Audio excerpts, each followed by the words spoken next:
Assalamualaikum warahmatullahi wabarakatuh. Apa kabar anak-anak kelas 4?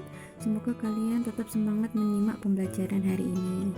Jangan lupa jaga kesehatan serta sholat 5 waktu dan sholat duha serta sholat sunnah lainnya.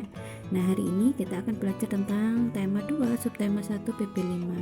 Di PP5 ini kita akan belajar tentang SPDB, yaitu tentang tempo yang ada dalam lagu.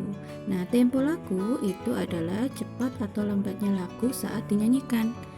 Tanda tempo lagu berada di sebelah kiri atas dalam lagu. Nah, biasanya tempo itu terdiri dari tempo lambat, tempo sedang, dan tempo cepat. Tempo lagu berhubungan dengan syair lagunya. Biasanya, lagu yang bertempo cepat menunjukkan suasana yang gembira dan kemegahan serta suasana semangat.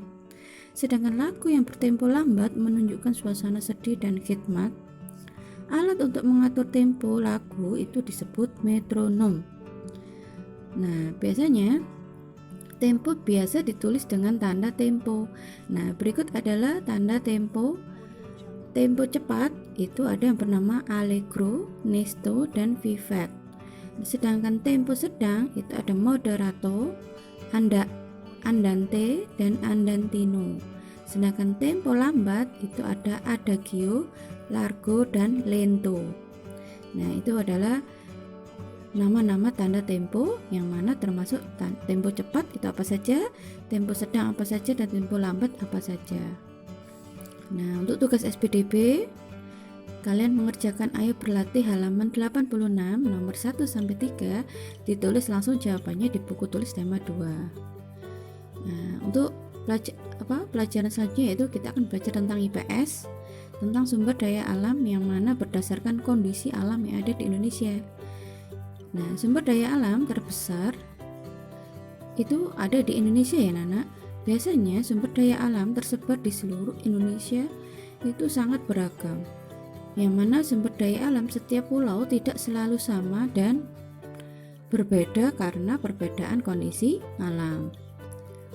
Contohnya, satu di Pulau Sumatera itu karena kondisi alamnya banyak pegunungan, jadi di situ sumber daya alamnya banyak, ada kopi, lada, coklat, tembakau, karet, kelapa sawit. Sedangkan hasil tambangnya yaitu berupa minyak bumi, batu bara, dan timah. Minyak bumi dan batu bara dimanfaatkan untuk bahan bakar. Nah, sedangkan di Pulau Jawa kondisi alamnya memiliki pegunungan, ada dataran tinggi, dataran rendah, serta pantai.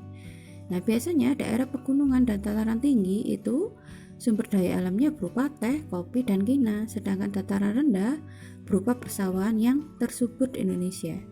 Sedangkan daerah pesisir pantai itu biasanya digunakan untuk budidaya ikan laut, rumput laut, pertanian garam, dan penjemuran ikan asin. Nah, di Pulau Kalimantan, karena sebagian besar kondisi alamnya berupa dataran rendah dengan hutan yang lebat, maka hutan tersebut merupakan habitat alam bagi hewan yang terancam punah.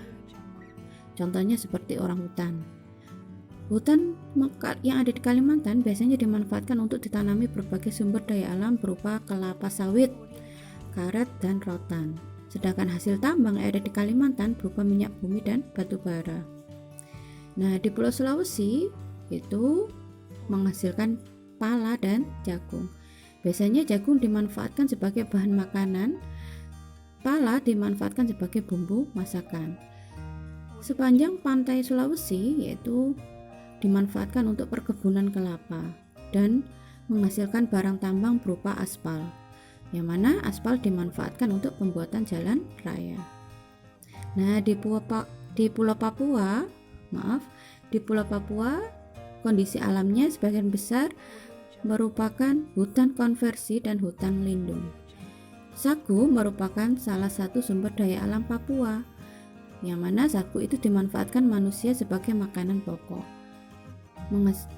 menghasilkan rempah-rempah yang disukai di pasar internasional, serta hasil tambang yang ada di Pulau Papua itu sangat beragam seperti tembaga, emas, dan logam. Emas untuk bahan baku pembuatan mata uang dan perhiasan seperti anting, cincin, kalung, dan gelang, serta sebagainya. Nah, untuk tugas IPS yang ada di PP5, kalian menyalin dan memahami jawaban soal yang ada di halaman 87 ditulis langsung di buku tema 2 dengan rapi supaya Bunda bisa memeriksa dan bisa membaca tulisan kalian. Ingat ya, kalian hanya tinggal menyalin sambil memahami. Sebelum menyalin, bacalah soalnya terlebih dahulu. Kemudian kamu menyalin jawabannya sambil dipahami. Nah, cukup sekian penjelasan Bunda Maya di PP5. Semoga kalian memahami. Wassalamualaikum warahmatullahi wabarakatuh.